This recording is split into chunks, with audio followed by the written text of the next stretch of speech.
მეგობრებო, ჩვენ ვიმყოფებით ახლა როტონდას დარბაზში, სადაც ჩატარდა პრეზიდენტის ინაუგურაცია. ასევე ეს გუმბათი არის ზუსტად აი ეს ცნობილი ამერიკის სიმბოლო, რომელიც არის ასე ვთქვათ, ყველა ფილმში და ასე შემდეგ. ჩვენ ვდგევართ ხა გუმბათის ცენტრში.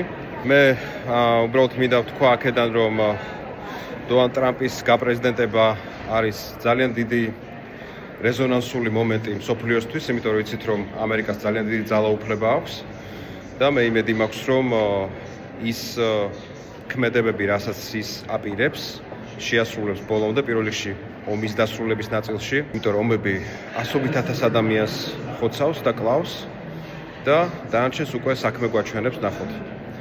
რა თქმა უნდა, ის იქნება ამერიკისთვის პირველ რიგში, თუმცა მასთან ყოველთვის შეიძლება ჭკვიანური დიპლომატიური ხერხებით კომუნიკაცია და დამეგობრება. აქ უნდა ჩატარებულიყო ინაუგურაცია, მაგრამ გადაიდო ძალიან დიდი ყინვების გამო.